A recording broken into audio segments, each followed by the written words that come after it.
We'll have two opposing views on the issues at stake, but we begin with diplomacy. During a distinguished career spanning 4 decades, Thomas Pickering served as U.S. ambassador to 6 countries, including Israel, Jordan, and Russia, as well as the United Nations. And we're delighted to have you here on The Heat. Before we launch into things, I'd like to just play a couple of clips, sound from the opposition, sound from the Syrian foreign minister, to just kind of frame things. Let's listen to this, and I want to get your reaction afterwards. The fact of speaking of Assad remaining is against Geneva 1. Therefore, we are not here to discuss anything regarding negotiations before looking into these details. No one, Mr. Kerry, in the world has the right to give legitimacy or to withdraw legitimacy from a president, a government, a constitution, or a law or anything else in Syria but Syrians. I know you've been in diplomacy for a long time, but you walk into a room, here's one side, they're saying this, the other side so far apart. How do you bring them together? You first start by listening. Then you try to get them to define what they really mean. Sometimes what they're saying and what they really mean are often not the same thing. Then you look for commonalities. You look for things that seem to overlap or seem to be coming together. And then you try out some ideas on them, maybe privately at first hand, about how to bridge over where they are. And then you work those ideas into the general conversation between the two of them. And if you're lucky, you can bring them closer together.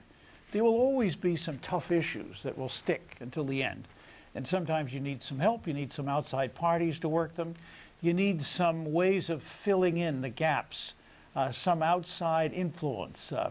I remember when Israel moved out of the Sinai, the U.S. built new air bases for them in southern Israel to replace the ones they lost. So there are all kinds of things like that that you can put in.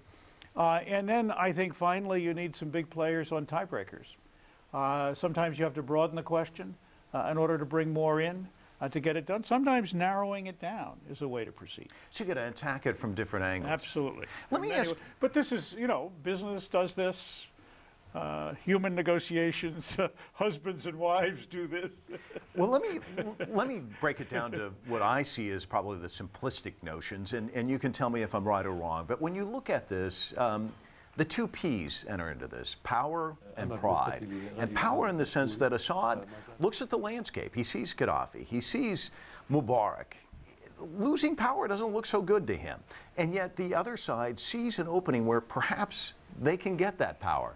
And then pride being the other element. Hey, you're going to have to make concessions. A lot of people, it's very prideful. So how do you work with those 2 P's?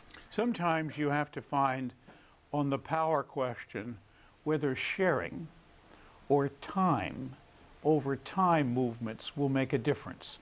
One of the interesting ideas that's been put out now, it's been something that's been thought about for a long time, is the use of elections. Elections go back to a fundamental. Both sides, I think, would agree on the fundamental that the people of Syria should have the primary role in choosing Syria's new leadership. The real question is, how can you assure elections are open and free and fair? You have to have a ceasefire before you can have elections, otherwise the whole process is totally tainted by the use of force. So that can help. That can also help in pride. You've lost the mandate as an individual.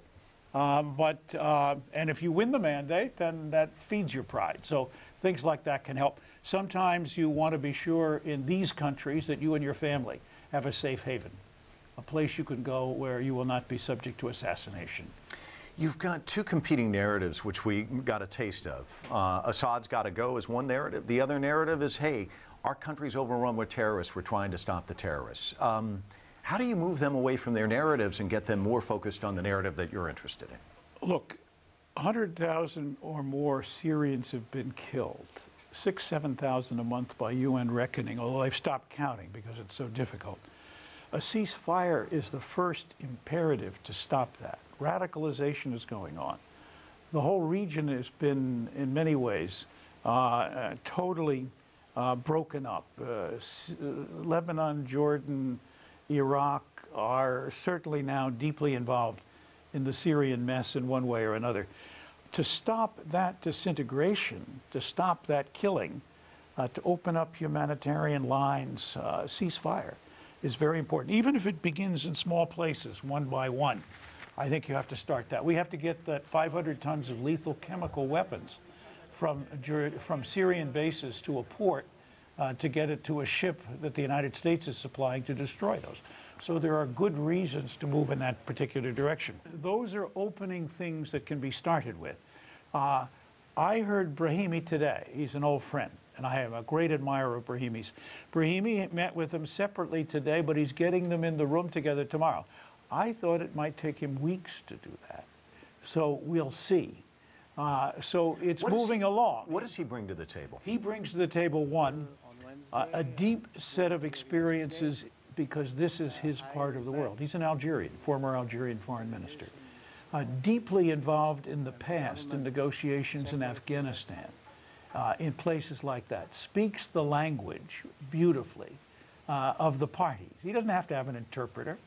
They understand him and he understands them.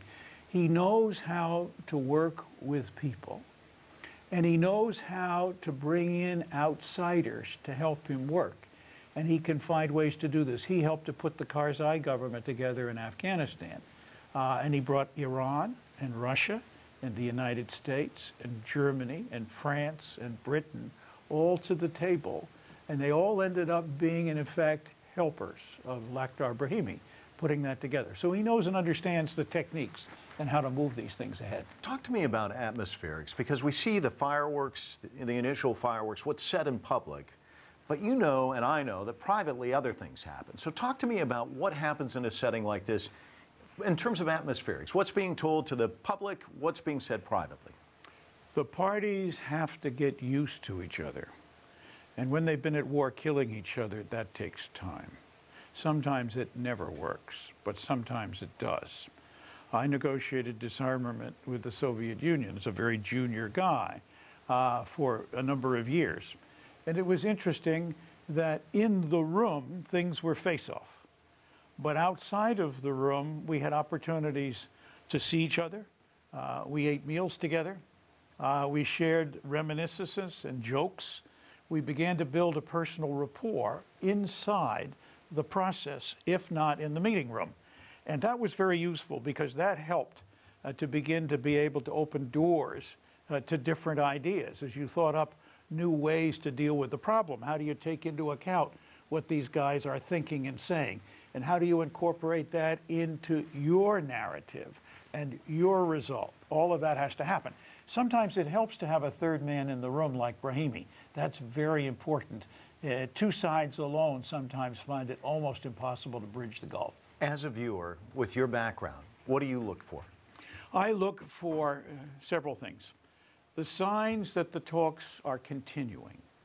The signs that the parties are there together. The signs that over a period of time they have been able to resolve some issues. The signs that they're committed to continue. The signs that the parties outside the room, and only the Syrians are in the room with Brahimi, are playing a constructive role. The signs that the U.S. and Russia, which are necessary, in my opinion, to be close together, are beginning to help out Brahimi in moving these questions ahead.